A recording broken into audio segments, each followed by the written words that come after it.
LinkedIn family. My name is SheriAnn Alperovich. I am a Christian influencer and author dedicated to spending faith and truth in a noisy world. I was honored to meet David Vogel through the Franzese Family Forum, where we're both proud members united by shared values. From our very first conversation, it was clear that David and I were not just colleagues. We were kindred spirits on a mission. What started as a professional connection quickly blossomed into a powerful friendship built on faith, loyalty, and respect. We became partners in podcasting, combining our voices to ignite hope, courage, and conviction across the airwaves. Today, I'm grateful not only for our able to work together, but for the real abiding friendship we have forged in God's light. So, ladies and gentlemen, it's my absolute honor to welcome a man whose life reads like a novel you couldn't even dream up, except it's all true. David Vogel is an ordained minister, a father of 5, a former Trump Tower resident, and a warrior who once risked his life wearing a wire to protect Donald Trump's own board members. But that's just the surface. David's story is raw. It's full throttle. It's a ride through breathtaking success, crushing betrayal, unimaginable loss, and a triumphant return led by faith. Born and raised Orthodox Jewish, David was a boy genius in a business, building a booming mail order empire before most kids even opened up a bank account. But early fame brought early mistakes. To his own admission, he started his career crooked before meeting Jesus in his 20s and finding the true way to live. From living on the 59th floor of Trump Tower to losing everything, to facing prison time for a crime he did not commit, to fighting government prosecution simply because he refuses to stop preaching the word of God. David's story isn't just about redemption, it's about survival, and it's about the real bloody price of success. Today, he reaches thousands around the world with his daily sunrise sermons and leads a growing ministry, the Church of Unity. Please help me welcome a true warrior of faith, David Vogel. Hello, David. Hello, Sherry. That was so beautiful. Thank you. It's true. Everything's true. So, David, let's just go ahead and get right into it because there's a lot I want to cover today, if that's okay with you. It's okay with me. All right. I'm all yours. Great. Like I said, thank you everybody for joining us today. David, you grew up Orthodox Jewish. How did that early faith shape your life and character? I grew up in Bensonhurst, Brooklyn. All my friends were either Italian or Jewish. It was a very close-knit neighborhood, and everyone got along. One of the reasons I'm a fan of Michael Franzese and joined the family is there was a big mob presence in the neighborhood, but they always kept our neighborhood safe. They didn't rob and steal in our neighborhood. 100%. Your cousin, is that, I think that's Ali Boy Persico? Ali Boy Persico, the Colombo family. Yeah, wow, that's my first cousin. Your first cousin. Obviously, you're nothing like it. You're a wonderful Christian and an honest person. The one thing about the people in the neighborhood, they kept the neighborhood good. They were good to their own. I grew up originally Orthodox Jewish. Family was everything. God was very important. We worshiped God. I was bar mitzvahed. I put on tefillin, which was a ritual in the Jewish religion where you pray every morning. Wow. It was a ritual for me for a long time. It shaped me to be very ambitious. Jews were supposed to be ambitious. Yeah. So I started I started a mail order business very early. I started selling garbage bags door to door, just like Mark Cuban. I didn't just limit myself to garbage bags. I sold everything and anything, candy, greeting cards. This is when I was 11. So you had drive going all the way back to your youth. You were wanting to make some money, for sure. I wanted to make money. Here's the thing. I got to admit it. I'm here to be transparent. When I was young, I wasn't a very godly person the way I did business. I was actually a scoundrel. I was running mail order scams. Oh, really? I'm going to be honest. I want your honesty today. That's what this is all about. You promised me. I promised you. Yeah, I'm going to hold you to it. And somehow I think, and we'll talk about that later, what happened later in life when I was accused of something I didn't do was God punishing me, because I'll give you an example. I know we talked. Oh, I have something to say about that. You know that. But go ahead. I'll let you talk. Like, for example, I would run ads in the back of the local rag magazines. They always had the second-rate newspapers. They still have them. Back then, they were very popular. And they had all the escorts, the prostitutes advertised. So I would advertise, for example, this was one of my ads, a 1/4 ounce of grass, $20. That was my entire ad with an address. A pallet of grass or just a square of grass? No, I was advertising. See, here's what I was thinking. It actually worked. I was advertising where the hookers advertised, and they actually provided an illegal service. Back then, they didn't have the marijuana dispensaries. Oh, so you're talking about that kind of grass? No, I actually sold grass. But the people thought the people assumed. Oh, that was your tactic. Yes, because that's smart, dude. I gotta be honest, that was clever. I was 16 years old. I was making a few $100s a day doing that. I'm not proud of that. I was fooling people. They thought they were getting marijuana, and I sent them grass. You sent them what you advertised. Oh, exactly. But you were very clever, and that's your sharp mindset. Then I'd advertise, this was one of my other ads, I advertised the placebo Spanish fly. What's that? Spanish fly was something supposedly you put in a woman's drink, and it makes her very sexually, it turns her on, supposedly. Oh, I mean, okay. It does work, but I sold placebos. The thing is, people didn't know what placebo was. I just said placebo. So they got a sugar pill. That's what people assumed they were getting something. Yeah. They didn't. And I'm ashamed of that now. We're laughing about it. It's funny. I was just a kid. But I was doing things like that. Do you understand really at that age what exactly you were doing other than making money? Do you understand what I'm asking? I'm not going to lie to you, but I knew exactly what I was doing. I would laugh at it. Did you come up with those ideas yourself? Were you taught by someone? Did you learn by just seeing other people? Like, how did you get that mindset? Or do you think you're just born with that type of drive to make money? I think I was born with the drive to make money. I did when I was a teenager, very dishonestly. I was, like I said, a scoundrel, a thief. I didn't take people's money and not deliver. You gave him that placebo pill. I gave him the placebo. Yeah, I gave him the grass. I gave him the grass. I even had someone when I was 16 come to my house from the Attorney General's office. I mean, it was a big joke because back then you could get away with things like that, even if I was stealing. It's not like it is today. Not like it is today. It was the 70s. And I was like a total ass. I got to admit it. They'd come to me and they would tell me, stop advertising. And the magazine, they tried to get the magazine not to take my ads, but hey, they took ads from hookers. They weren't going to refuse it. They know exactly what they were doing. It's a business to them. It's not, in my eyes, the straight path to go, but at the end of the day, it's a business. Let me ask you a question. You showed incredible drive early on. What led you to embrace business so young? I just wanted to make money. It's not about the money, it's about the money. It was, I graduated high school at 15 years old. I skipped 2 years in high school. Oh, wow.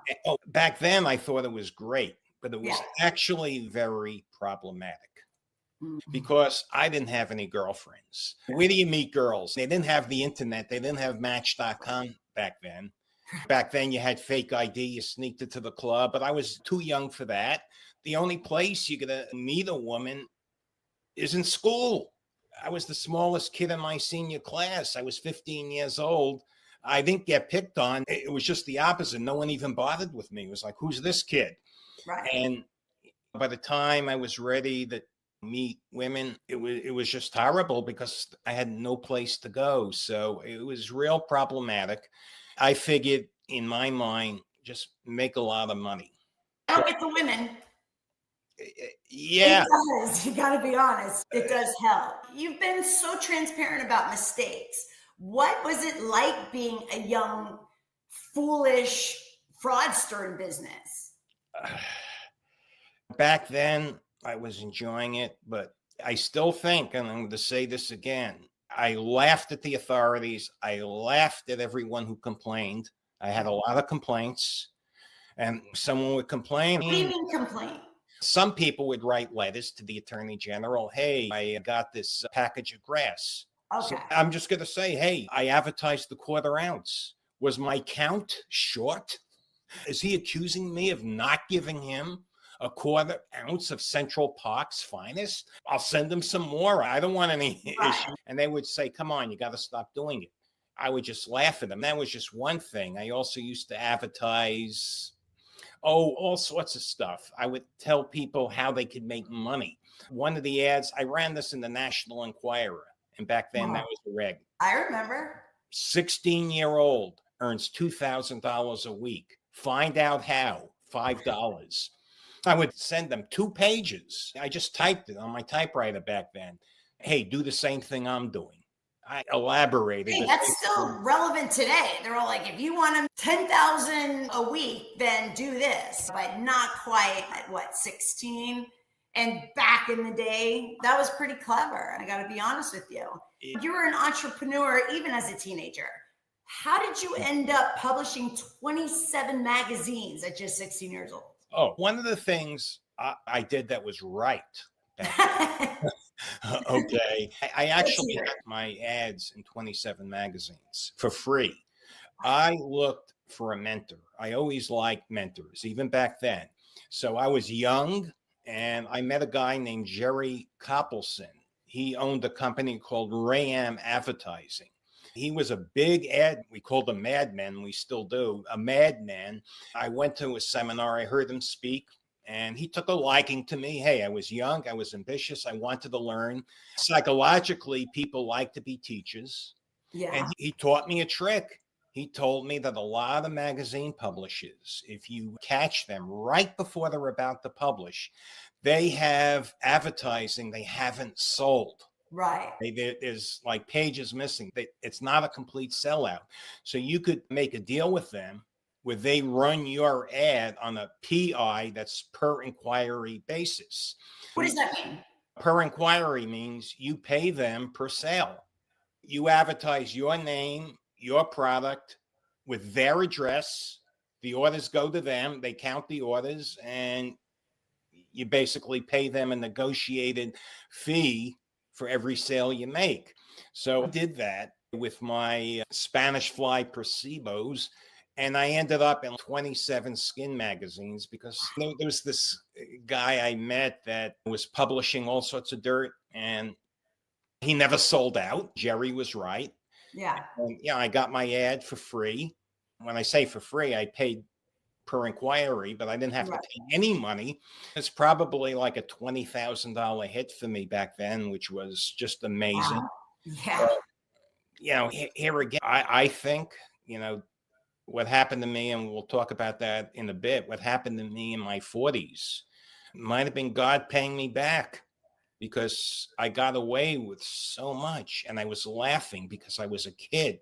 And part of the reason I got away with so much was back then, a kid, a 16-year-old, could murder in New York City. And the most they would give him is 5 years. Back then, not now. Okay? Yeah. I think, and we'll talk about this, that my situation, my prosecution for something I did not do, that I was not guilty with. Yeah. Something that happened when I was leading a very ethical life, and I dedicated myself to Jesus, myself to Christ, and I was doing a lot of philanthropic work. And I'll talk about that too in the interview. Yeah. I thought God paid me back. Psalm 103:12 says, as far as the east is from the west, so far He removed our transgressions from us. Once you lay it at his feet, he's not dragging it back up. He's not holding it over your head. You're forgiven, you're loved, you're redeemed, and set free. No matter what happened back then, he doesn't punish you for your past. He uses it to shape your future. If you let him know, you have to let him. And the future he has for you is bigger and better than any mistake you have ever made. That's my opinion. Maybe it's all going to work out. Yeah, maybe, but you definitely have a lot to unfold here, and we're going to get there. So let me ask you, okay, so you had your mentor and then came a turning point. How did you find Christ, and what did your baptism mean to you? I was 26 years old. Okay. I married my first wife. We were having a lot of problems. I worked for a company called Heritage Rare Coin Galleries. They're $1 billion company today, Heritage Capital or Heritage Auctions. And I was lost. I was still studying the Talmud, the Torah, which is basically the Old Testament. Yeah. Then I met a man named Mike Haynes. And Mike Haynes was an executive at Heritage. And he brought me to Jesus. He brought me to the First Baptist Church. I remember he introduced me to a pastor named Billy Weber. And it made sense to me. Yeah, I got bar mitzvah. I studied the Torah. Okay. And everything about Jesus, everything is prophesied in the Old Testament. To make a long story short, I was sold. Yeah. I knew at that point I was working for a legitimate company. I wasn't doing anything like I did in the old days. I turned my life around. I was married, but I had another problem. My first wife, which looking back was probably all my fault. I was young and stupid. I didn't know how to deal with a woman. I had no real dating experience in high school because I graduated so early. And then you were just all straightforward making that money. So, yeah. Yeah, I guess adversity brought me to Jesus, but it all made sense. And I felt a sense of belonging. There was no turning back. I accepted Jesus. I accepted the New Testament. Question it at all?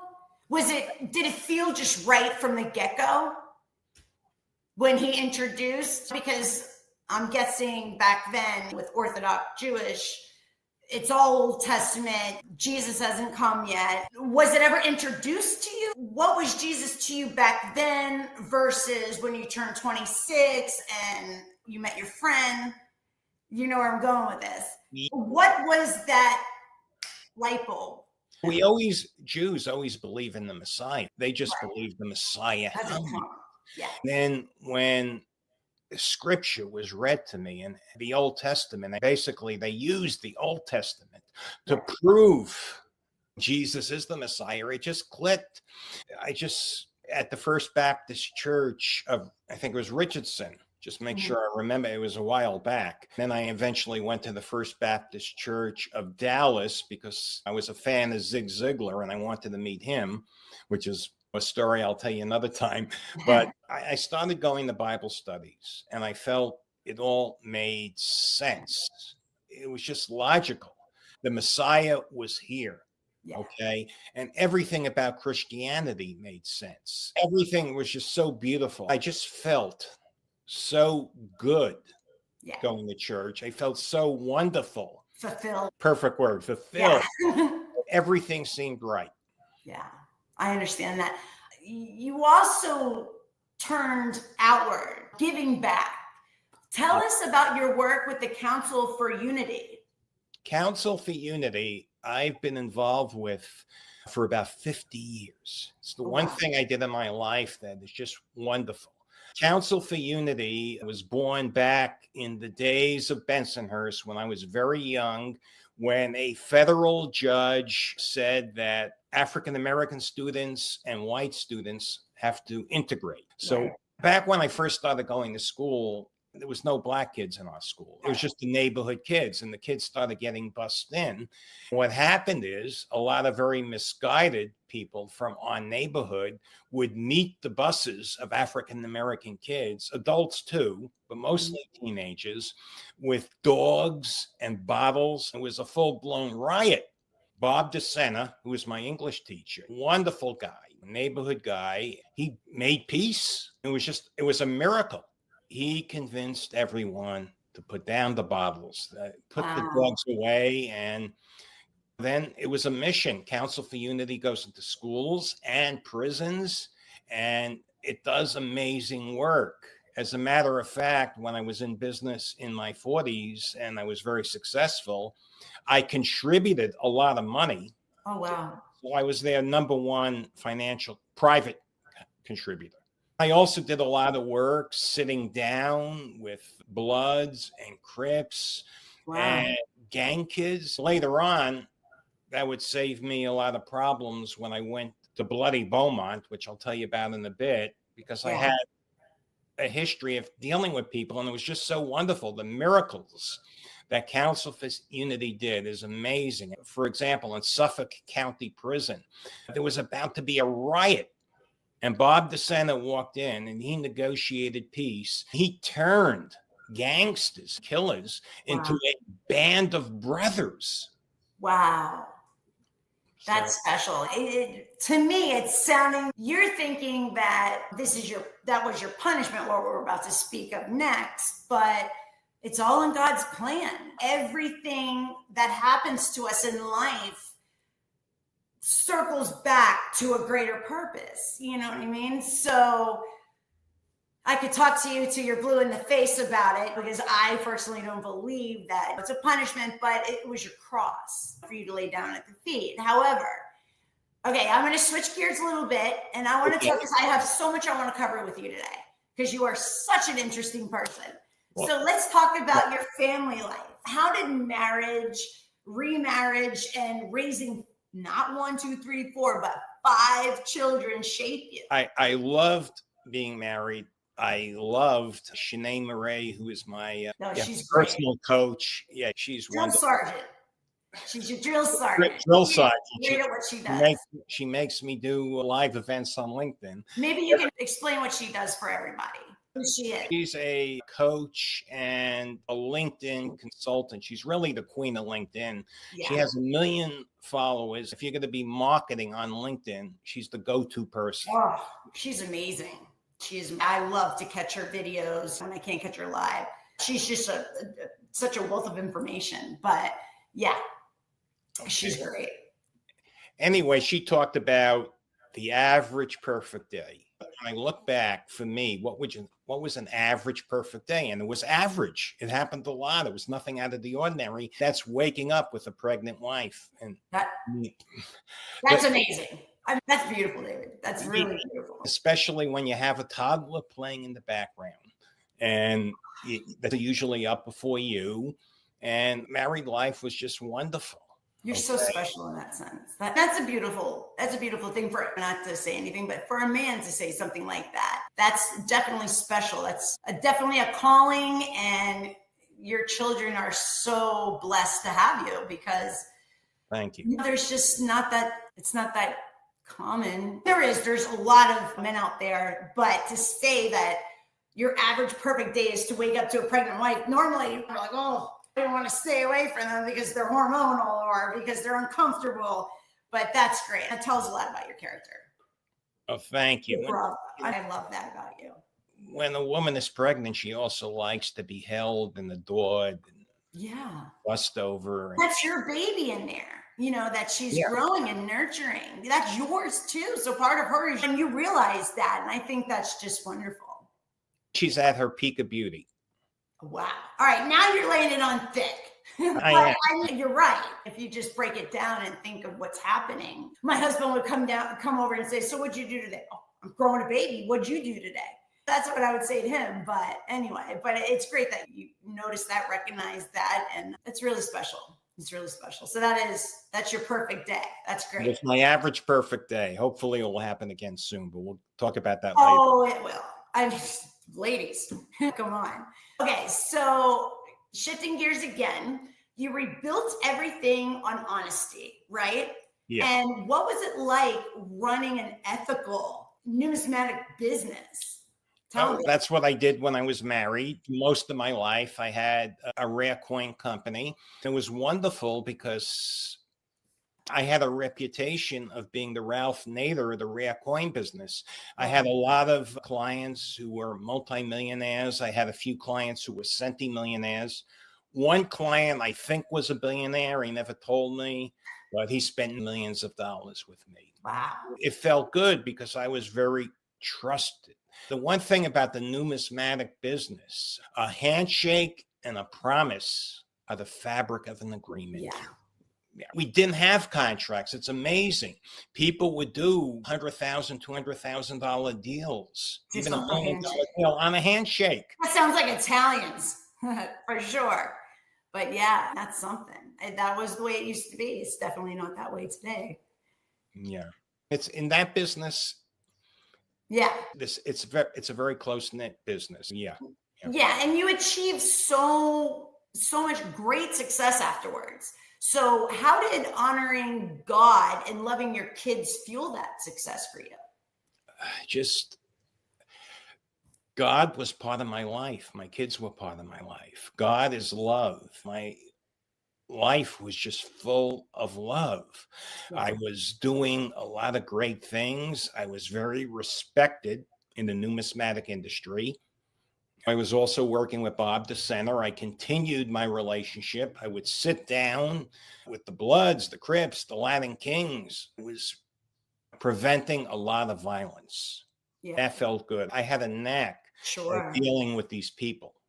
It's a calling. And I think you had to go through what you've been through as an early shark and learning the ins and outs of how not to say be deceptive. You can talk their language. So you learn that early on. And I think it's all full circle. But okay, so I'm dying to ask about this part, okay? Trump Tower years, okay? Because I'm a big Trumper here. Okay, Yeah. Let's talk about this. So you then moved to Trump World Tower. Correct. And gosh, I stayed there in a hotel once. And what was life like on the 59th floor? Tell me, please. To be accurate, I still had my home in New Hampshire. Okay. I was a New Hampshire resident. I bought the Trump Tower building as an investment, but I would stay there when I was in New York. And yeah, and I would run a lot of parties there because I wanted to mingle with the tenants. So just like networking parties? What kind of parties are we talking about? Networking. I wanted to network with my neighbors. I would just throw a party and invite every one of my neighbors. God, I wish I knew you back then. I was the poorest guy in the building. By the time I moved to it's funny, but you're laughing. I'm making $2 million a year. And I talked to one of the residents, $2 million. Yeah, I spent $2 million to have Elton John. Yeah, I remember a guy told me I spent $2 million to have Elton John sing at my wife's birthday party. I bet. Yeah, $1 million is a night out, but I met a lot of good people. Yeah. But I'm sure living there wasn't all glamorous. You were pulled into some serious danger. Tell us about wearing a wire for Trump during the Barry Jacobson controversy. I want to hear about this. Okay. This story is 100% true. It's almost like you can't make it up. I can't make this up. Believable. The Trump World Tower, we got an abatement, a 30-year tax, I think it was 20 or 30-year tax abatement because Donald Trump, he sued the city because he said, and it was true, that the building inspectors were soliciting bribes and he couldn't get a fair deal. He wasn't going to pay them a bribe, Trump. Right. Okay, so he basically sued the city and won. Wow. And as part of the settlement, we got a tax abatement. The building's board had to compensate Trump for attorney fees. Originally, it was going to be $30 million. Then it was negotiated down to $15 million. The guy that did the negotiating, his name was Drew Aaron, and he did a wonderful job knocking that figure down from 30 to 15 million. I think that was a very fair number. Yeah. Okay. But then we had Barry Jacobson. He didn't want to pay Trump anything. And he told Drew that if you authorize anything, I am going to kill you. This isn't a band leader. Remember The Godfather? Yeah. What is this guy thinking? No. No. That's crazy. Delusional.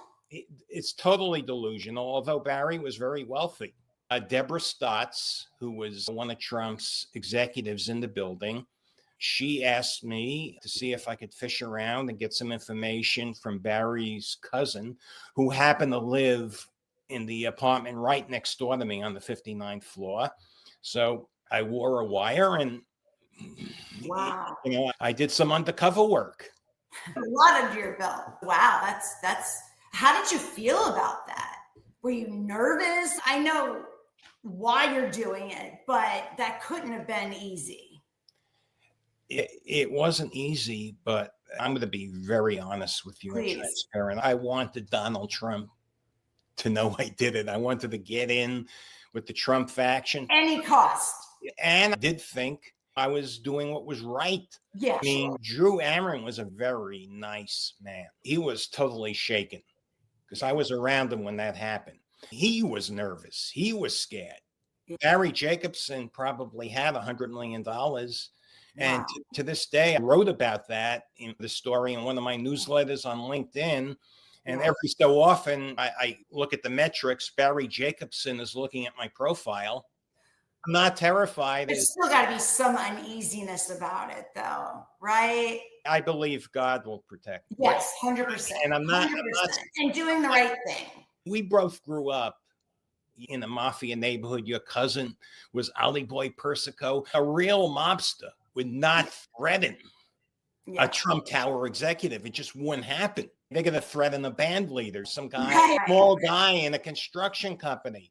I think if a real mafia capo heard that one of his crew was threatening a Trump Tower executive, he would take that guy. Right, absolutely. Absolutely. That's one of those things that you just don't do and not to do and not even to think of doing. That's insane. After that incredible high came the fall.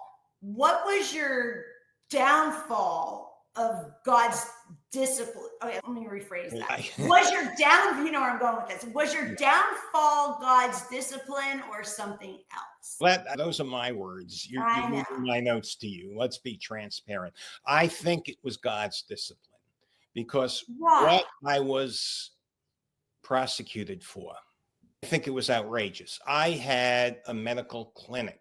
It was a pain clinic. And yes, we dealt with opiate medication, but we had very strict protocol. People just didn't come in and get opiates. As a matter of fact, the DEA tried 3 times. It's part of my record, part of the discovery, to get opiates from the doctors using some stupid excuse like I chew my fingernails or I got a paper cut. Yeah. They were turned down. One guy said he was depressed. But it was very political back then. David, if you don't mind, I'm going to stop you for 1 second.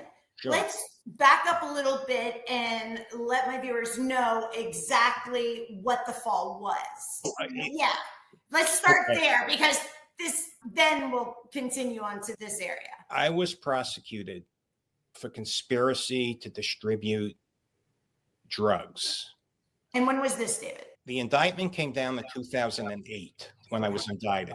They actually took my assets in 2007. They raided my office. They took everything I owned. And the reason was because, go ahead, you owned a pain clinic. So many others. Pain clinics were the thing. I mean, you couldn't even get pain medication because I'm also a healthcare administrator. So you can't, they're constantly changing the regulations and things like that. There was a time where your primary care doc could prescribe to you. And then now they're saying, no, you got to see a specialist, which would be the pain docs, right? So then you had to specialize to be able to get them. Or your docs, it would only be an emergency room. They can give you like 10, but then you need to go see a pain medication. Even the anesthesiologist, you'd have to go to a pain medicine doc. So these regulations are being made for you, basically. To open up, you have to have pain clinics because that's the only place where people with chronic pain can go to be treated, correct? That is correct. Right. I'm just setting up the stage here so people understand. So here you are operating and you were what, the CEO? No, I wasn't. You're not a physician. Originally I was the CEO. I basically abdicated being CEO. I had a CEO working for me. I owned a 78% interest in the clinic. Okay. So And were you there every day? No, Okay, so you were basically an investor. How would you explain that? I founded the clinic. I set it up. I was the major stockholder. Okay. But what I'd like to tell everyone is why I'm innocent, because I wasn't a very foolish man. I just didn't go into this without good counsel. And at the time, it was different when I opened my clinic. We had something called the Texas Intractable Pain Act. Now, those laws, many of those laws have been abolished. But back then, there was a different political climate. The climate was that no Texan and no person, no patient should be denied pain medication if they need it. And that was under the color of law. Absolutely. There was a lot of regulations, but I had two attorneys. Number one, Susan Henricks and Douglas Grover. And Douglas Grover, you heard of him. I heard of him. He was the former deputy chief of the organized crime strike force. He prosecuted the Gambinos. He prosecuted Tommy Gambino. He prosecuted Salvatore Langella. All the hierarchy of the mob, he prosecuted. He was also one of the lead attorneys on Abscam. Tell me about that again. That's when they prosecuted the congressman for taking bribes. That's right. Okay, got it. Okay. Anyway, he investigated what I was doing. He worked with a local attorney, Susan Henricks, who said, what I'm doing is legal. Right. Texas state law. And he went to the DEA. He told them what we're doing. He asked for an opinion. And they said, we can't say he's doing anything illegal. And he testified at my trial. I thought I'd get acquitted. Douglas Grover, with his background, was told by the government, they can't say I'm doing anything illegal. But wait, there's more. Right. The protocol that they prosecuted me for was listed on the DEA's website as lawful. And then that website, it just vanishes. They write their own narrative. Yeah. So what's happening? Then it vanished. That's great.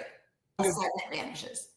The vanishing website, and they prosecute me for the same conduct that they considered appropriate. It's almost if I'm playing soccer and I'm shooting the goal, they move the goalpost after I take my shot. Yeah.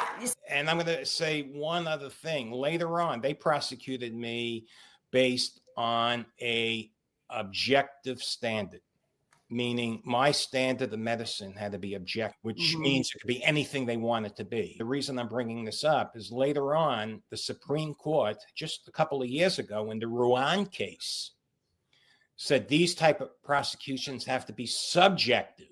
So if the doctor was acting in good faith, it's not a crime. Based on Rouen, my conviction would not have stood. There's also another Supreme Court case called Jones, meaning I can't do anything about it. It's called finality. It's yes, my conviction would not stand today under legal terms, but it's final. So my only salvation here is clemency from the president. That's the only option I have at this time. So they were saying that the physician, repeat that for me. The physician was acting objectively. Okay, so let me ask, who's playing doctor here? Who's playing doctor? Is it the feds or is it the physician? Who's to question the physician and what his objective is? You know what I mean? Sadly, it comes down to that. Who's the one that's practicing medicine? Who's the one that went through the training, said the oath? It's just unbelievable. Okay. I was offered, just for your information, I was offered a plea deal of 3 years. I refused. Because you're innocent. Right. Right. I go to trial in Beaumont, Texas. It's not a very friendly venue. Not for someone from New York. I get convicted and they give me 20 years because I didn't take a plea. Yeah. Okay. So you were basically caught in a system that crushed innocence, correct? Yeah. So Yeah. why do you say the truth about your opiate case needs to be known? It needs to be known because this wasn't a fair prosecution. They moved the goalpost after I took my shot. If they wanted to change the standard, they should have just said, close down. This is our new standard. We don't want you doing business this way. But they told my attorney, Douglas Grover, we can't say he's doing anything illegal. The protocol I was using was on the DEA's own website. It was a pain study they did with the University of Wisconsin. I still have a copy of it. What's that? They call that the Wayback Machine or whatever, where you look at old websites. You could look at it with the Wayback Machine. You could see that I'm telling the truth. But David, wouldn't it more come down to the prescribing physician? The government's position was they were my puppets. And the jury just... It comes down to it's his license. He's going to really call the shots for physicians, or he or she. Right. You can't twist someone. If they say walk off the Brooklyn Bridge, it doesn't mean you control these puppets to walk off the Brooklyn Bridge just because you're the owner or the investor, or, you know what I mean? Yeah. That's just unbelievable. All right. Let's go forward now, because like I said, there's a lot I want to ask here and uncover. Okay, so life inside prison. You entered a brutal world, which is prison, especially a guy like you, right? Yeah, they didn't send me to a camp, not right away. No camp. No. Okay, can you share what life inside was really like? I've never seen so much evil in my life. Wow. And now we're going to be talking about later some of my issues with some guards. For the most part, I like the corrections officers, most of the prisoners. Sure. Most of them, of course you would. You're pure evil. And I went to Bloody Beaumont. They sent me initially to a United States penitentiary, the highest level of security. Wow. And it was nicknamed Bloody. White collar crime. Yeah, because I didn't plead guilty and I got this huge sentence, and that's what guilty by what? Trial? And it was, I was in with murderers. Luckily, how is that? I knew how to survive. I'll tell you a funny story. Murderers were actually not difficult to deal with. First of all, I would just can't fathom, David. I can't fathom. I can't believe you're saying this. Remember, I dealt with murderers in the council. Before. Right. I had, God at least paid me back in a great way because I had experience dealing with killers. For me, it was real easy. I would go up to a killer. I would ask them about their kill. They love to tell the story. Oh, yeah. I'd look real attentively. This was my hack, so to speak. I'd look like really interested. And I would say, he had it coming. And if I was there, I would have done the same. Really? Why? I wouldn't have. I'm just saying that was my hack because then, you know what I mean? Okay. That was my hack. I have to get that mindset. Yeah, remember, I'm dealing with, and then bank robbers were easy to deal with. How is that different than the murderers? Most of the bank robbers, most of them were in because they wrote a note. I would be like, I couldn't fathom that. Right. You mean to tell me you wrote a note, give me your money, and they gave it to you? If it was me, I'd say, could I see your gun, please? Yeah. Do you really have a gun? But let's see what's under that. I would just act shocked. I'd always listen to their stories. And that's how things worked with Counsel for Unity when I was counseling gang people. If you listen to people, if you act like you're really interested in them as a person, they'll relate. The thing about this brutal prison, it wasn't that scary for me because you've been around them. I've been around them. No one wants to pick on an old guy. Okay. So you were the old guy? I was an old guy. The thing about Bloody Beaumont, if someone was picking on me, it didn't happen, but if someone was picking on me, one of the younger guys would probably get involved. Yeah, that was just the culture there. Why are you picking on an old guy? Pick on me. Don't kick the old man. David, I've heard you say previously about eye exercises. Oh, yeah. They thought I Tell was. me about this. When I was in prison, I exercised all day. Just 90% of my day, I was working out. And I would do eye exercises. I went in wearing glasses, and I learned eye exercises from Jack LaLanne. Your eyes have muscles. They would think I was nuts. I'm looking in the mirror doing these Show movements us one. eyes. But I'll What's tell an you eye something. exercise? Oh, yeah. I lost in about 8 months. I didn't have to wear glasses anymore. It works. You're gonna have to. We'll have to do a separate podcast on that. I want to learn that. Wow. Okay. So they thought you were crazy because you were like. They thought I was crazy, but in a good way. You got to have something behind you. There were a lot of crazier people in there, so I just. Oh yeah, for sure. I was at the USP, and then I went to a low. Okay. So you said you witnessed evil firsthand. Yeah. What's the Jonathan Tampico story that you saw unfold? I hope I said his name correctly. Yeah, Jonathan Tampico. Yeah, There was ever a time I just want. Can you explain who he is to my? Oh, yeah, I'm going to explain it. But Jonathan Tampico, when I went to the low at the USP, they didn't have sex offenders. Jonathan Tampico raped 8-year-old boys.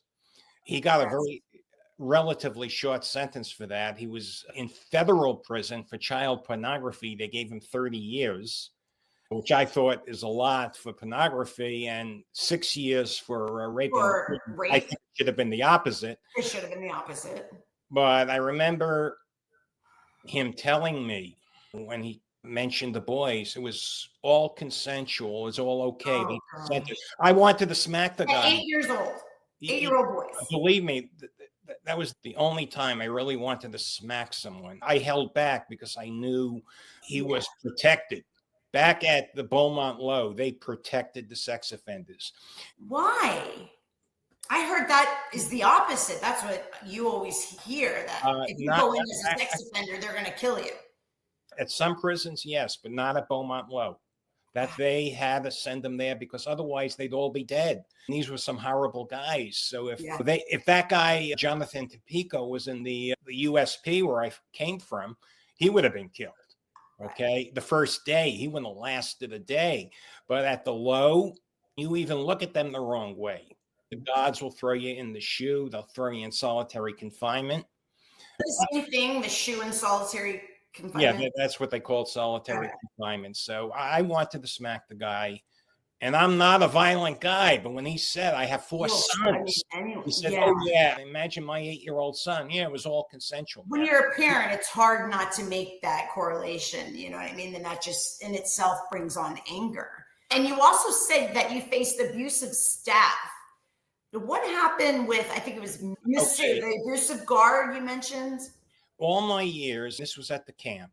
It was actually many years later. Remember, I did 11 years. I actually served 11 years. But Masu was at the camp, and I never, ever had a problem with a corrections officer. They didn't bother me. But this guy, he would just pick on me. He picked on the old guy. He picked on the old guy because he knew I wasn't like a gangster type. It was stupid stuff, but every time he saw me for a while, it didn't happen right away. He just decided, I'm going to pick on David Vogel. Can you describe him to us? He was a Marine. Actually, the story has a happy ending because he did a 180, which is funny. He changed everybody. Nah, just that was a joke. Describe him. He was a middle-aged guy, I think maybe 40, 45. Okay. Well-built. He was an ex-Marine. He was the food service officer. Which means? He handled the chow hall. Okay. So he would be picking on me, and I wasn't going to stand for it. So what did I do? I'll confess. I'll imagine. I'm never going to hit anyone. I didn't hit Jonathan Tampico. I'm certainly not going to hit a god. Automatically wrong. Right. But it was at the camp. I found this nut named Craig. The guy was wackadoo. He would steal from the campers there, the inmates, which if he wasn't at a camp, they would have destroyed him. But at the camp, remember, it's mostly white collar people, and they don't want to get thrown out of the camp, so he got away with it. But I'm good. I'm a shock when I have to be. I'm good at manipulating him. And I got the nut to write up Masu. He accused him of all sorts of stuff, horrible stuff. Allegedly, he was sexually abused. And I think Masu had a lot of issues. And because of that, he just did a 180. He was the nicest guy in the world to me. Wow. Now, I never told this nut to write up Masu. I'm just not like that for sexual assault, because I mean that I would not do. Yeah, that's far. This nut, I unleashed the nut. Yeah, there you go. You unleashed. And he was just nuts. And he was creative on his own account. But the thing is, Masu was abusive to me. He wasn't sexually abusive. Physically? No, not physically. No, really. He would pick on me. He would try to tell me. That's just as worse. It's just as bad as physical abuse. You know what I mean? Yeah. But anyway, he did a 180 after that write-up. And it's every time I came to the chow hall, Masu was throwing food at me. Have a second piece. Was there a correlation? Did he know where that was coming from? Or maybe you were behind that? Like, you got that respect, almost like you said, a 180. Like, it just changed him completely, or to people that he was not very nice to? I think maybe the experience changed him. Okay. Because he was the nicest guy in the world. Wow.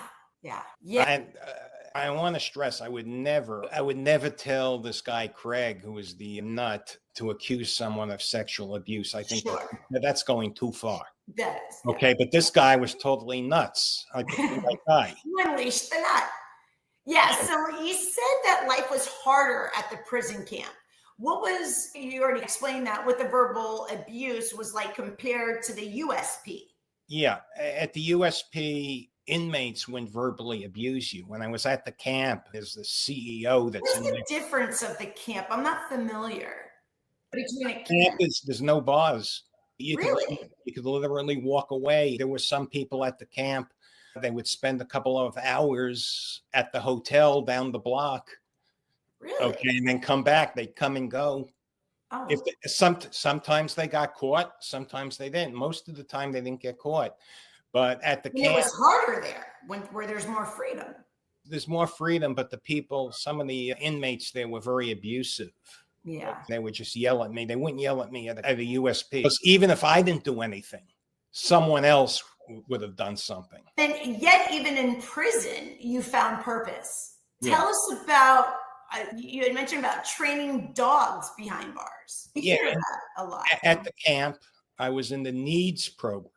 I trained dogs all day. It was wonderful. I work out and train dogs. I still did my work. What kind of dogs? Like, for what?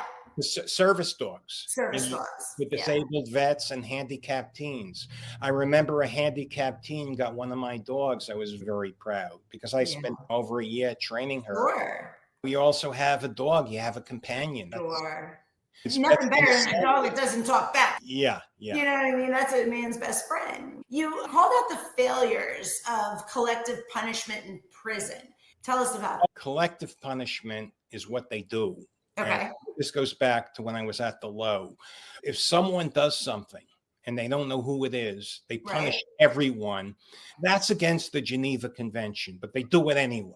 And I'm telling them, it doesn't work. Why? Just creates enemies, you would think. Well, no, because they're going to end up charging the wrong person. I'll give you a specific. There you go. I was at the low, and there was this one guard. She never, I never had issues with the guards, but she was making some enemies with some of the other inmates at the low. One inmate, we don't know who it was, wrote her a note when she made her rounds and just wrote it in red with a pair of underwear that they faked blood. They did ketchup or whatever. And they said, "You're next, Miss Watson."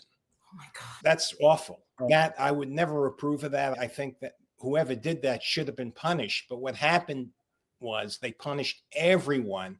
So eventually the gang, the Pisces, they had this kid who they walked down to the lieutenant's office and he made a confession. Oh gosh. Oh, yeah. Come on. Like 7 gang members, 10 gang members, whatever, Right. walking the guy down, and they checked the box. The punishment stopped. And they Wow. thought, I don't even think they thought they had the right guy. Maybe they did. Maybe they're blinded. But Right. collective punishment is stupid because someone's going to be made to take the blame. And Yeah. it's probably not the right person. right person. Thank Yeah. you. And you also had some wild personal survival stories. You just mentioned, but what happened with the blood Beaumont? Oh, Bloody Beaumont? Yeah, Bloody Beaumont. Okay, sorry. Yeah, bloody Beaumont. There was some situations where there were some minor riots. Yeah. Where groups would fight each other. We had 2 Mexican factions, the Tangos and the Pisces, get into a fight. Everyone got locked down. It was over where people sit in the chow hall, something stupid. But my point is, you had to watch yourself because you don't want to get in the middle of things. I try to mind my own business. That's what I did. Yeah. So now I'd like to go to release and life after prison, if that's okay with you. Yeah. Okay. So how did the First Step Act, an elderly home confinement under Trump, lead you to your release? I got to thank Donald Trump because let me tell you something. The First Step Act got me out of prison very early. Remember, I still have a lot of time left. Okay, can you tell us what that was? Because I don't think we covered that part. What your time actually was. I think I mentioned that. I pled guilty. I didn't plead guilty. If I pled guilty, then you would have been done in 3 years, right? 3 years, but they sentenced me to 20 years. 20 years. Okay. So under the First Step Act, first of all, you got additional good time. Mm-hmm. And secondly, they had something called the Elderly Home Confinement Program, where you go home. You're the elderly. Yeah, I was over 60 years old. You go home. And I think it's like you spend the last third of your sentence, which is a big deal. Wow. Yeah, sure. At home, the one thing great about this program, it has a 12% recidivism rate. Trump really put together a great program. Yes, because it focuses on releasing the right people. Right. I got to go home. The COVID, that accelerated it a bit, but I was due to go home anyway under the home confinement program. With COVID, I got out a little bit earlier, not much, but I was basically put in the elderly home confinement program. Hey, the First Step Act, the Democrats, they couldn't get criminal justice reform passed. They were talking about it for years. Trump got it passed. And not only did he get something passed, he got something passed that doesn't release violent people, doesn't release predators. Right. Releases people who have truly reformed, people who go through programs. Right. Like I got extra time for the dog program, and people who are elderly who pose no threat. Getting out didn't end the battle. What persecution did you face after prison, especially McFarland's retaliation against your First Amendment rights? Oh, okay. Tell us about that. This was actually back in 2024, April. This is just about a year ago. I've been doing my sermons every morning, 7 a.m. I want to start getting on podcast. I want to start getting interviewed for the newspaper. My main goal was to get interviewed because I wanted to lobby for clemency. President Biden, he promised to reform clemency, and we're going to get into that because he absolutely lied. Clemency was not reformed. He made a promise when he was running. He broke that promise. But anyway, I didn't know he was going to break that promise at that point. I wanted to get into the newspaper, and McFarland basically comes up with these outrageous interpretation of restrictions. And he said, no, I can't do it. So I go to court. I file a 2241. Now that's in court for 8 months. Can you tell us what that is? That's just a petition basically to change the terms of home confinement. Got it. The judge throws it out. Wait a second. It's not the judge of. I'm filing in New Hampshire. I had a liberal judge because according to the judge, 2241 is not the way to file this. You have to file this as a civil rights claim. Oh, Okay, well, I basically need to refile. But McFarland retaliates. He takes me out of elderly home confinement. He puts me in this other program. It's still home confinement, but it's much more restrictive. oh. You filed the wrong thing. Because he's retaliating. And if you don't know who he is the man that put Michael Cohen in prison for publishing his book. I'm a fan of Donald Trump, but Michael Cohen shouldn't have went to solitary confinement, which was torture for him. That's crazy. Yeah. And eventually, if you know what happened, a federal judge ruled that McFarland retaliated against Michael Cohen. Wow. It was retaliation. Yeah. Yeah. So this guy has a history. Yeah. And he didn't want me to talk. As a matter of fact, when my case was thrown out, when he put me in this new program, he has me sign documents. Otherwise, I'm going to get locked up. He didn't say it outright, but I'm reading between the lines. He's saying it. He's going to send me to a USP. He's going to send me, a Jew, to some place where the Aryan Brotherhood is going to kill me. That happens. The Aryans kill Jews. Now, he didn't say that, but he's like a mafia boss. He says the director has I remember his words, the director has the authority to send you to a medium. Pushing his weight. I'm reading between the lines. Sure. But basically, okay, he has me sign documents that I'm not allowed to talk to the media. I can't be on social media. I hired a publicist. That ties your hands. Well, the publicist sent out letters to 800 reporters saying that the Bureau of Prisons is trying to mess with my First Amendment rights. It's almost like he knew what he was doing and then trying to do it that way to cover that up. And basically, again, a 180. Yeah. The BOP, not him. His bosses must have told him everything that I wanted in my lawsuit, I got. Wow. As far as First Amendment goes, sure. You know, like being interviewed by you, that was prohibited, but it was ridiculous. Why did I have to go through 8 months of that? We could have just made a deal day one. Then this guy retaliated. He put me in this program that I'm still in until the end of May. It's almost over, where it's much more restrictive.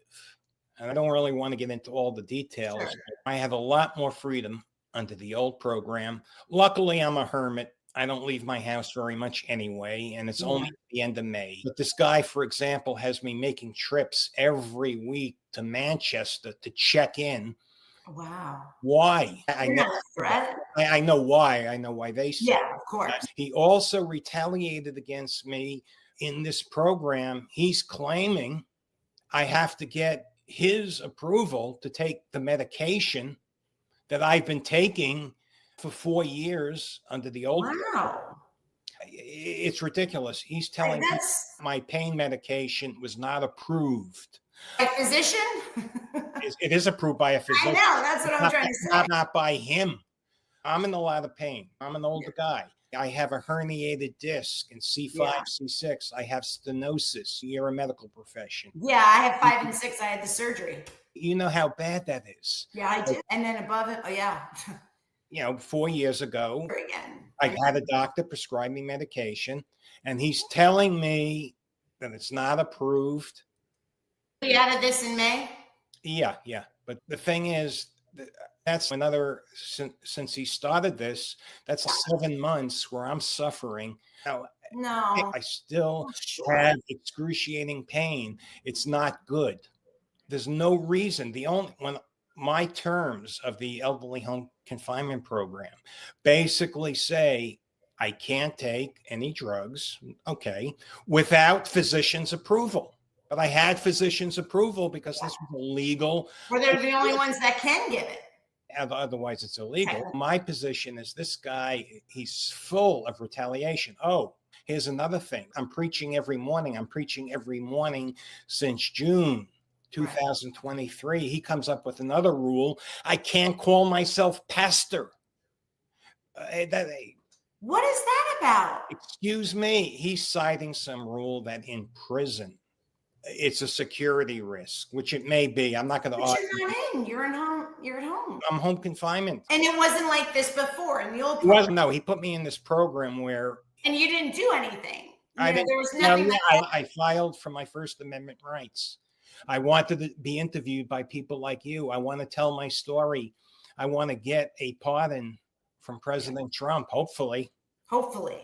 Yeah, hopefully. Anybody out there, listen to this. It's self-explanatory. David, you said that you would reform the prison system if you could, right? Yeah. What would you tell the new BOP director? I think it's Bill Marshall. Oh, I would tell him, look, I'm a law and order guy. Trump said you're a law and order guy. Let's get real here. When I was at the low, I saw it with my own eyes. People throwing baseballs over the fence into the yard full of drugs. Oh, wow. Beaumont Low was an open air drug market. Wow. And the prisoners, and I don't consider myself a prisoner. I consider myself innocent. I don't relate to those people for the most part. I got to be honest. I never related to the people. I was more friendly with some of the guards there. I loved some of the guards there.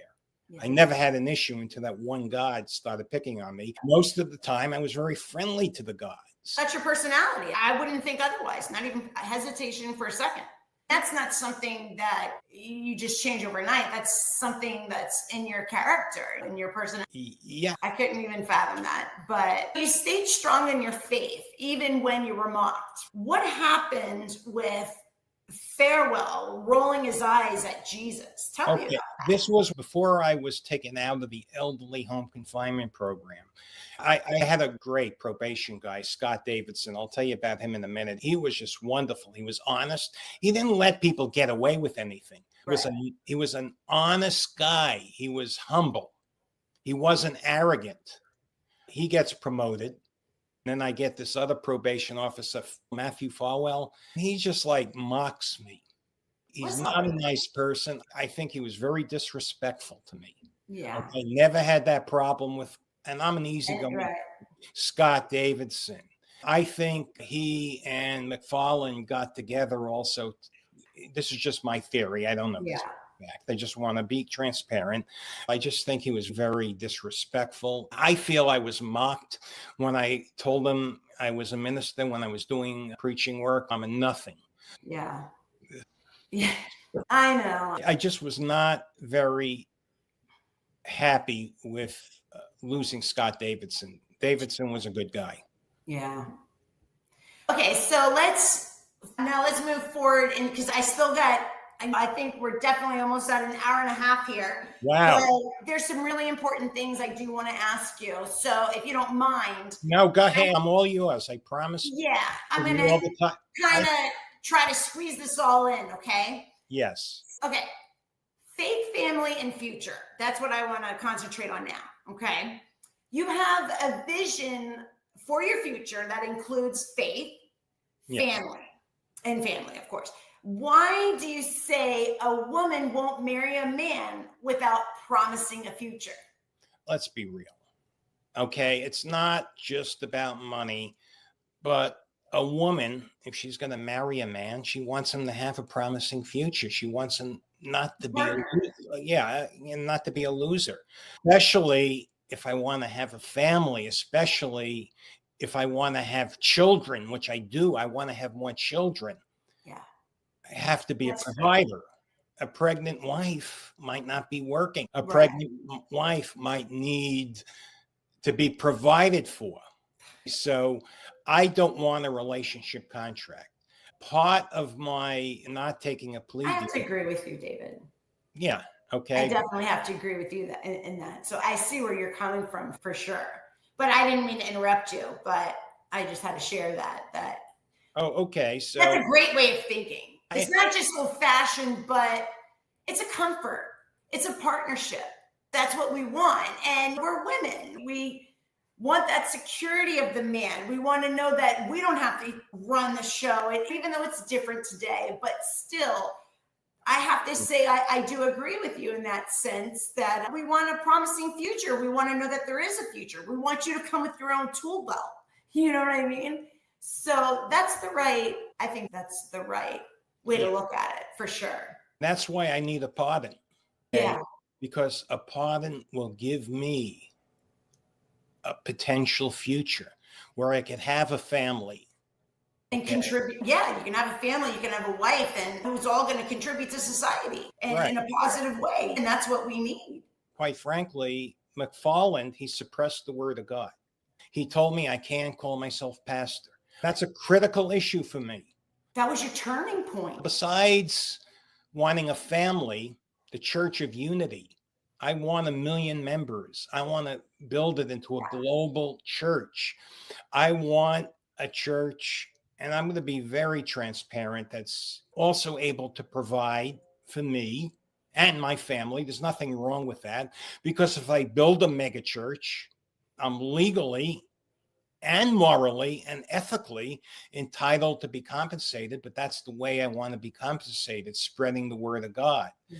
McFarland, before he took me out of this elderly home confinement program, had no say in what I was doing. There was nothing in my terms that said I couldn't build a church. Now he's telling me I can't call myself pastor. I can't collect donations, a whole list of things. Okay. That's going to end soon anyway, but the Church of Unity, once this ends, I'm going to be dedicated to this 24/7.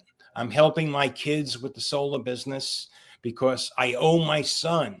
When I went away, my oldest son, for my second marriage, Evan, he supported the family.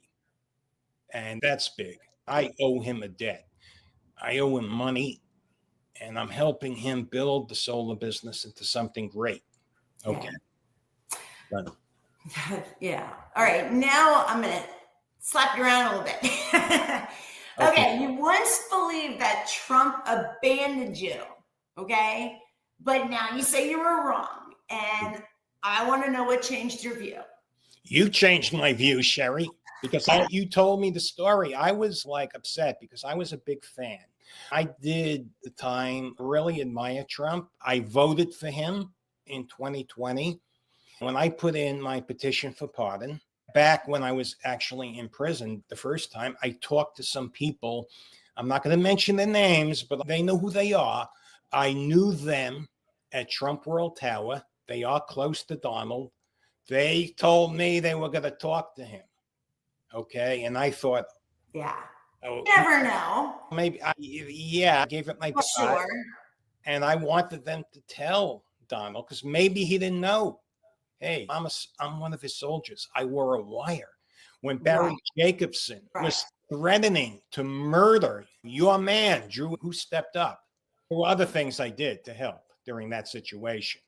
But could you at least look at my case? Don't do me a favor. Just give it an honest review. Just investigate. That's just straight up right there. You're not. And then I was upset, but then I talked to you and you told me you're a big Trump fan. You're telling me, and then my friend Sam from California, he said the same thing. He's a very devout Christian like you. These people, they didn't talk to Donald. He doesn't need to. So is Trump. Look, exactly what happened to him with the assassination attempts. He's a man of God as well. I love that too. That was divine intervention. That bullet just only missed him. Without a doubt. Anyone who questions that is just delusional. You know what I mean? Unbelievable. Yeah. You've spoken with great admiration about Trump defending Jewish people.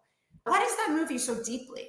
Okay. First of all, I grew up Orthodox Jewish. Some of my family is still Orthodox Jewish. One of my relatives, I'm not going to mention her name, she is an educator in New York. What happened at Columbia was reprehensible. Jews were being violated. They were being spit on. They were being violently attacked. Not just by Jewish as well. Yeah. Just to throw that in there. So I understand. Not just by students. No. By the staff. What did Biden do? He said a few words. He condemned them, but he did nothing. Trump, he drew a line. He did. He said, no more. No more. Absolutely. And this really resonates with me. And that's why I love Trump so much once again, especially after talking to you, because the reason I fell out of fanship was because I thought he abandoned me. I thought he wasn't listening. And look, he's president of the United States, but he did appoint a great clemency czar. A man of his word, unlike Biden. Trump is a man of his word. He is a man of his word. He does what he's going to say. Biden, he promised to reform clemency. That's and right. What did he do? Let me answer that one. He pardoned convicted killers like what? Peeler and what's his name? Pete? I can never get that. What do you want? Killed an 8-year-old child. Right. I could go on all day about this, David. Betrayal, however you pronounce it, he murdered 2 harboring murders. Agents, not ex. Biden made false promises. Then Liz Oya, I saw her speak. She said actual innocence is not a condition for clemency. It will not be considered. They pardon the 8-year-old child's killer and the FBI agent's killer. Now, Deborah Leff, she was the pardon czar under Biden. Extraordinary ethics right there. Extraordinary ethics. Yes. She resigned. Absolutely. She resigned. Christian ethics. Christian ethics. Pardon attorney is supposed to be ethical. What do you mean actual innocence doesn't count? Obama, he had the same crazy criteria that Biden. Okay, and this is fact. She offered her resignation. Now, Liz Oya, I'm not saying she was bad, but if she had the ethics of Deborah Leff, she would not have said actual innocence doesn't count. She would have resigned. So that resonates with me. Yeah, absolutely. I mean, yeah. All right, success today, right? Okay, so you've rebuilt your life post-prison. Let's talk about Shanae Moray again. How did she help you launch your preaching and sunrise sermons? This is a story. I didn't want to go live on LinkedIn. I'm an introvert, and back, it was June 2023. You're trying to get me to do it now. I'm trying to get you to do it. I know. Here we are. June 2023, she cuts like a knife. Yeah. She basically embarrasses me into doing it. That's a woman's way. In her own way. She's a drill sergeant. Yeah. I didn't have a choice. If I didn't go live, I was going to let Shanae down, and I wasn't going to do that. Right. I love her too much. She's so wonderful. She's such a good life coach. She's such. And sometimes you got to trust the professionals. That's why they are. That's what they know when it's outside our comfort zone. That's where you got to put that trust in there. I have to trust you to say, I need to get more active and things like that. I do have a couple of things I just wanted to ask. Yeah, let's finish. And back to Shanae. She's a fierce. She's great. She is a drill sergeant. Oh, yeah. And in the best possible way. Oh, yeah. Absolutely. And you're teaching me from her. And I'm listening. And I'm that rebellious little I can tell you this. Since June 2023, I've been live 6 days a week. Yeah. Since June 2023 at 7 a.m. on LinkedIn preaching. I missed 1 day in 2 years, and that was because McFarland made me sign those stupid papers that I would go to jail if I preached the word of God. If I got on LinkedIn and preached live, that was reversed the next day. That's the only day I missed in 2 years. Wow, that's dedication. I'm not going to let Shanae down because I promised. That tells you, a lot about your character, David. You know what I mean? Now, I have to talk about this. Yes. We actually met through Michael Franzese's family. Yes. Can you tell everyone how we connected and what Michael's influence means to you? Michael's story. Yeah. It just resonates with me. We have a guy that was a mob boss. Yeah. And he turns his life over to Jesus, mainly because of his wife, Camille. It's always a woman behind it all, right, David? It's a woman. She is his strength, his pillar. I read her book. I have so much respect for her. But this is not my question. This is your question. Excuse me, but everybody that's listening, this woman is incredible. If you want to see the epitome of a woman, the epitome of a woman is Cammie Franzese. If I could be anything and model myself after anything, I'd be my mother and Cammie. Because, wow, that's standing behind your man right there. That's having unbelievable faith. But go ahead, I'm sorry. Michael's story resonates because Saul, Yeah, a man that murdered Christians, becomes Paul, one of Jesus's number one disciples. I see the analogy, I see the similarity, and I believe 100% that Michael, he's so sincere. He gave up a lot of money, a lot of power because of God, Jesus, and his wife. yeah. I think that's a wonderful story. I joined the Franzese family to hear Michael speak. I go to the Bible studies. He does Bible studies twice a month. He does a lot of speaking, which I listen to him speak. Then I met you. Okay. That was the best day of your life. Best Yeah. day of our lives. You were the first one I remember. We met and we would send scripture and talk and always end up with scripture. That was our little shared, little token, right? Yeah. Then I had to do a project for the family. I knew out of everybody that I contacted, you were going to be the first one to respond. You were going to be the first one to complete every question I asked. Not only did you do that, you did it in Word format. You did it in docs. You're so thorough. I just knew that's who you were, and that's what I like. I like that type of character. And I think that's why you're so thorough. You're so, what is what you get? You know what I mean? And you just reach far. You do not go for low-hanging fruit. You reach far. And I think that's incredible characteristic about your personality. 100%. I love it. Thank you. We've just went vertically up from there. You're such a help to me. I hope in return I'm a help to you as well. But you're a great man. And I'm blessed to call you my friend. And I really mean that. I really mean that. And I hope you understand, believe that. Joining the family, joining the group, it's been a blessing. Just meeting you has been a blessing. Yeah. And likewise, absolutely. Even with this interview, people, you can pick who you are out in just a couple of questions. This is what you get. And I just think it's wonderful. For those who don't know who Michael Franzese is, he was a former Capo regime in the Colombo crime family, right? Yeah. His father was a big mob boss for the Colombos. Michael was supposed to actually go into medical school, but his father was also framed, I guess, accused of a crime that he did not commit, spent a lot of time. Basically, Michael found, how would you say it? He was put into the shoe for a long time after a few indictments, which he won most of them. And a guard slipped in a Bible, right? When Michael thought everything, he was done. That's when he believed he was just done. And he thought he'd spend the rest of his life in jail. His family, everything that he held dear was just finished until he got that Bible from an unknown guard. It transformed his life. He ended up quitting the crime family. Now he's a speaker worldwide. And so he's got the greatest story of redemption. And that's what attracted me to him. Yeah. There's that in my family, but your family, and I grew up in the neighborhood, remember?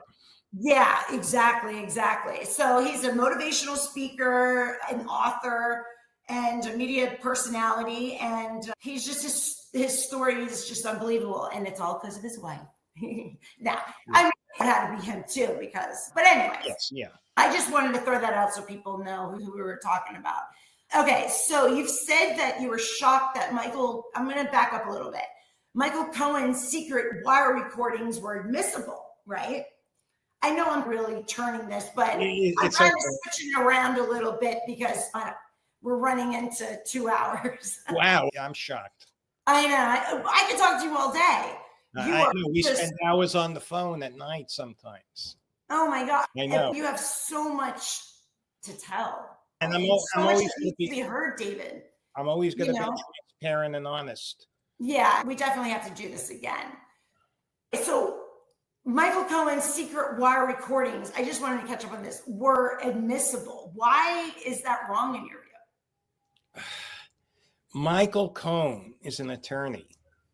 And Right. look, assuming Trump's the worst of the worst, an attorney shouldn't be recording their clients. An attorney has an obligation to defend a guy, even if he's a serial killer. Yeah. Okay. The persecution of Yeah. Trump. I think he was persecuted with those criminal indictments. I see the same parallel with my persecution.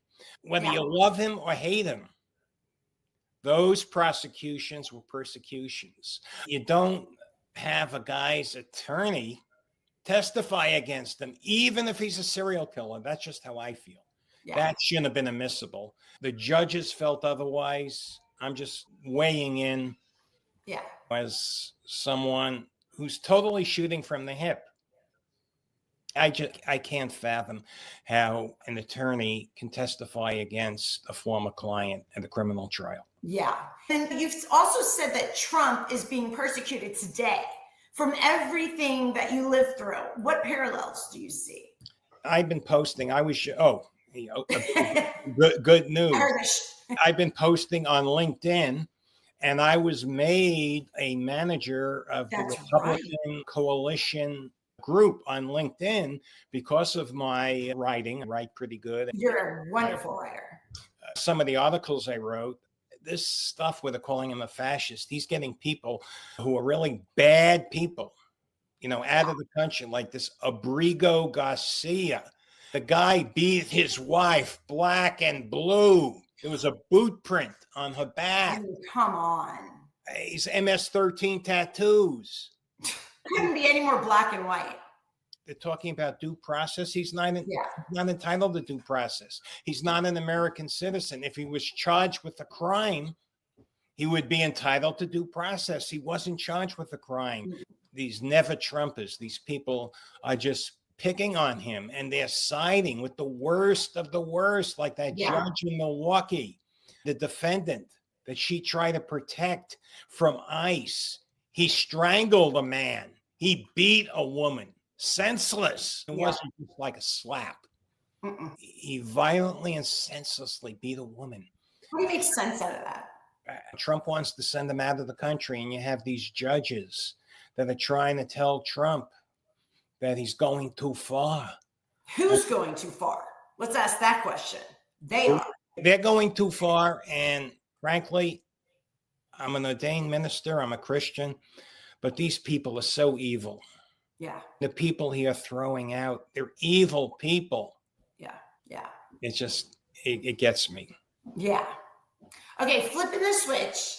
Now I got to say this about you, and I know that because when we're talking, you just pop things out, and you have an extraordinary gift with numbers. You're like, oh, Sheri, you're 47 and then minus 19. I can't even catch up. So tell us the story of Scott Davidson and how it showed your savant abilities. Before I retired as CEO of my son's solar company, I got a client an $849,000 grant. That's free money from the government. Scott Davidson, if you recall, before I was thrown out of the elderly home confinement program and put in this other program, I don't even know what you call it. Scott Davidson was a real great guy. He was the probation officer, and he actually was so helpful. He told me to write a book on how to navigate the Fed. Now, I turned that into navigating the Fed, getting free money.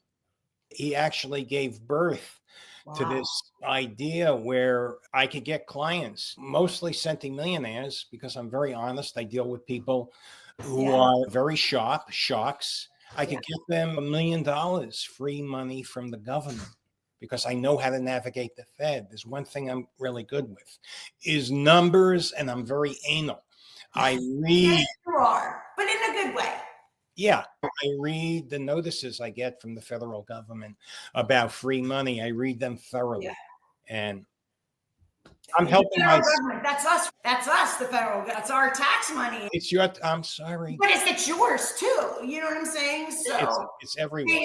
Don't even get me started. Mishandle, whatever. But don't even get me started on that. But you said today, right, that living in, it's Wolfsboro, right? New Hampshire. Wolfboro. Is a blessing. Why is that the most peaceful place for you? I love living here. You've said it over and over to me. I'm in God's country. Yeah. I got bear. I got moose. You got horses right down the street. I have horses right down the street. You're the animal whisperer. I got so many wonderful animals. I have a pet turkey I feed in the morning. I believe that. But the thing I love about this is the people of New Hampshire. Most of them are very kind. Yeah. Look, even Scott Davidson, he's kind. The people I deal with, even under my new program, not McFarland, the people here in New Hampshire, they're really kind to me. Yeah. And I find that people here around this area are very kind.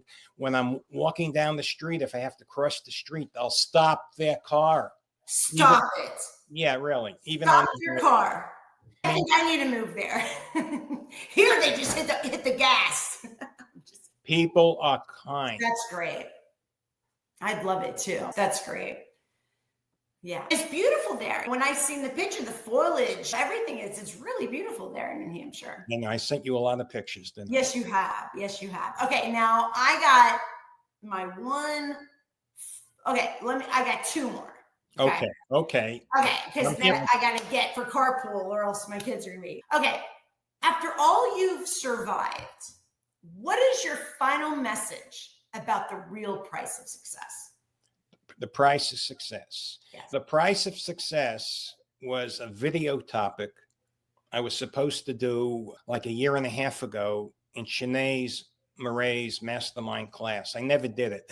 I did 99% of her assignments, but that was one I was saving. Yeah. And it wasn't going to be a 2-minute video. We're on this interview for like almost 2 hours. The price of success, my final reflection. You could be very successful and then it could all be taken away. Right. I had it all. I had a $4 million apartment. I had a multiple 7-figure year income, a wife and 5 kids. Yeah. And then I lost it. Yeah. So the price of success can be very brutal. Yeah. When you're successful, you become a target. Yeah. There's always someone who wants to take it away from you. Right. I have to. And that's the price. Okay. And then one final note. Okay. What's your message for anyone feeling crushed, but still dreaming of redemption? My message is really to Donald Trump. He let me out 6 years early with the elderly home confinement program. Yeah. He let out the right people with the First Step Act. I'm begging him, keep up the momentum.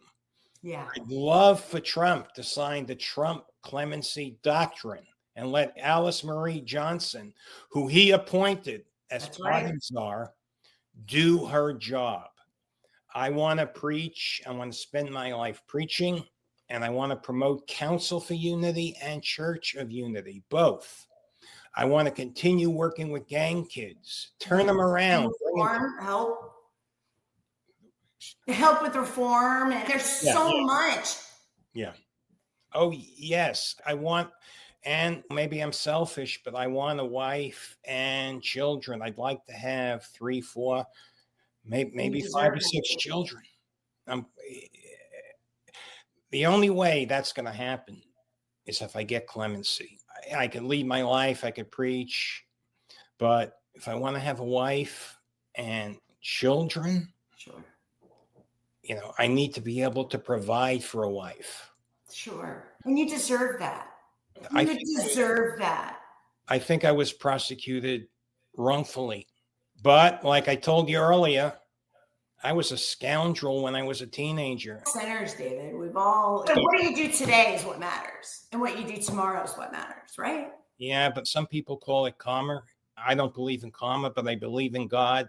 Maybe God was just saying, "Hey, David, you were a real bad kid, and you got away with it. You laughed. This is your payback. Not David. I think your journey had to go through every step. You've got so much more to go and so much further to go and so much good to give because of your trials. I'm going to work on you with that because. Thank you. But anyway, it has been a pure pleasure spending this time with you. It flew by, but that's how we always are together, right? And thank you for being open and honest with me and sharing your story and being transparent and your struggles, your goals. Thank you. I hope, everybody out there is happy and learn something and will share this. Please, I beg you, share this on your feed. Let's get David's word out there. Let's let it fall into the right hands. Like he said, just have people just look at your story. You're not trying to paint a narrative. Everything is transparent for you. Let's help David out. You heard it first and foremost right here.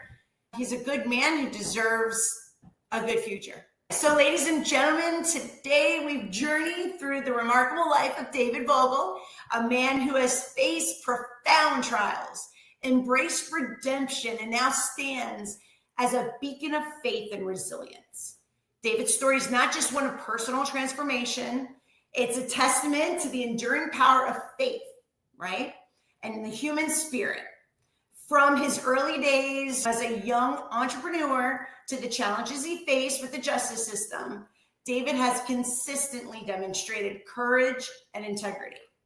So in light of his journey, I earnestly appeal to President Donald Trump and Alice Marie Johnson, the current clemency czar, to re-examine David Vogel's case and his unwavering commitment to faith and his contribution to the community, and the injustices that he's endured warrant a thorough review and consideration for clemency. It's imperative that our justice system reflects both fairness and compassion. By granting him clemency to individuals like David, we not only rectify past wrongs, but we also reinforce the values upon which our nation stands. So let's all stand together in support of justice, redemption, and the transformative power of grace. David, thank you again. Thank you, Sherry. I really enjoyed this. Big hugs. I can't believe it's been 2 hours. But I know. It's been a pleasure. And thank you for hanging in there with me. I really appreciate it. Thank you, Sherry. And just in time for carpool, but everybody, thank you for coming and listening and watching. We'll see you next time. God be with you, Sherry. Have a great